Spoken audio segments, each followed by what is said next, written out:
आप युवा हो और युवा चार चीजों के पीछे दौड़ता है। जवानी, पर्सनैलिटी, रूप, पैसा और पद। ये चार चीजें जिसके पास में होती है ना, हम उसको सबसे लकी आदमी मानते हैं कि भैया देखो वो जवान भी है, वो खूबसूरत भी है, उसके पास में पैसा भी है और उसके पास में पद भी है। और मेरे हिसाब से अगर इस दुनिया में ये चार चीज जिसको मिल जाए, वो ये मानता है कि बस अब तो मेरे पास में किसी चीज की कमी नहीं है। इन चार चीजों के लिए हम दौड़ते हैं। तो ये जो समय है जवानी का, युवा अवस्था, भारत एक ऐसा देश है जो सबसे युवा देश है। और जो देश युवा हो, आपको पता है युवा का अगर कोई शाब्दिक अर्थ करना चाहे तो युवा का मतलब क्या होता है, डेफिनेशन क्या होती है युवा की? युवा किसे कहोगे आप? युवा का मतलब होता है ऊर्जावान। युवा का मतलब है आविष्कारक। युवा का मतलब है जो कुछ नया निर्माण कर सके। अगर एक 60 साल 70 साल का बूढ़ा और उसके अंदर में भी ऊर्जा है, कुछ नया करने की क्षमता है, तो आप उसे युवा कहोगे। और एक 20 साल का जवान भी अगर उदास है, टेंशन में है, अवसाद में है, उसको ये अभी तक मालूम नहीं कि मुझे करना क्या है, तो आप उसको वृद्ध कहोगे, वो बूढ़ा है। स्वामी विवेकानंद से आप सभी लोग परिचित हैं। कोई बता सकता है उनकी डेथ हुई तो आयु कितनी थी? स्वामी विवेकानंद जब इस संसार से गए तो उनकी उम्र कितनी थी? 39 ईयर्स, 39 वर्ष। और 39 वर्ष की उम्र में जहां आज हम, मुझे कई भाई मुझे दिख रहा है कि वो मेरी ही उम्र के हैं, आज जहां पर हम 28-30 वर्ष की उम्र में एक छोटी सी नौकरी और नौकरी के बाद में छोकरी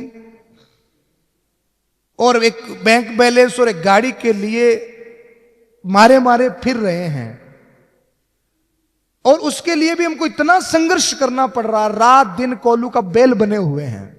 उस उम्र तक स्वामी विवेकानंद ने भारत को विश्व गुरु बना दिया। भगत सिंह 23 ईयर्स, 23 वर्ष में जहां पर लड़के युवा ये सोचते हैं कि यार एक बढ़िया मोबाइल, एक बढ़िया बाइक आ जाए, बढ़िया हेयर कटिंग हो जाए और एक बढ़िया सी गर्लफ्रेंड बन जाए।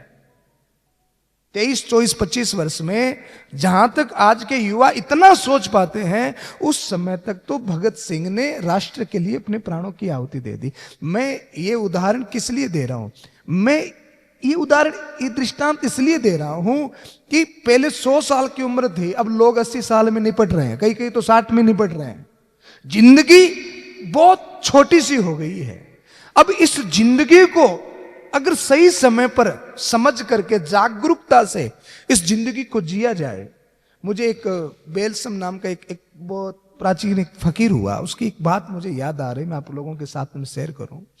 तो उनका काम था कि वो रोज सुबह जाकर के एक नदी के किनारे बैठते ब्रह्म मुहूर्त में 4 बजे और 8-9 बजे तक वहां बैठे रहते। और उनका रोज का था, रात में भी चले जाते, रात भर भी बैठे रहते। तो एक किसी कॉलेज का या स्कूल का कोई गार्ड वहां खड़ा रहता था और उस गार्ड ने रोज उनको देखा। तो गार्ड के ये समझ में नहीं आया कि यार ये फकीर रोज आता है, 4 घंटे आंखें बंद करके यहां पर बैठ जाता है, ये करता क्या है? एक दिन उसे रहा नहीं गया और उसने उस फकीर से पूछा कि बाबा आप क्या करते हो? रोज यहां आकर के बैठ जाते हो, रोज 4 घंटे आंखें बंद करते हो, क्या करते हो? तो फकीर ने कहा कि मैं क्या करता हूं ये तो मैं तुम्हें बाद में बताऊंगा, पहले तू बता कि तू इस कॉलेज की गेट के आगे क्या करता है? तो उस गार्ड ने कहा कि सर मैं तो रखवाली करता हूं, जिन आदमियों को अंदर जाना है उनको जाने देता हूं और जिनको नहीं जाना होता उनको रोक देता हूं, ये काम मैं करता हूं। तो फकीर ने कहा कि यही काम मैं कर रहा हूं। इस दुनिया में तरह तरह की विचारधाराएं, तरह तरह के वासनाएं, तरह तरह के संकल्प विकल्प, तरह तरह की चीजें हैं। तो मैं यहां 4 घंटे बैठ करके ये विश्लेषण करता हूं, ये समीक्षा करता हूं कि ये एनालिसिस करता हूं कि मेरे अंदर में क्या जाना चाहिए और क्या नहीं जाना चाहिए। इस दुनिया में बहुत प्रकार की चीजें हैं, बहुत प्रकार के प्रलोभन हैं, बहुत प्रकार की वासनाएं हैं, पर हमें ये विश्लेषण, हमें ये समीक्षा नित्य करनी चाहिए कि हमें अपने अंदर में क्या ग्रहण करना है और क्या ग्रहण नहीं करना है।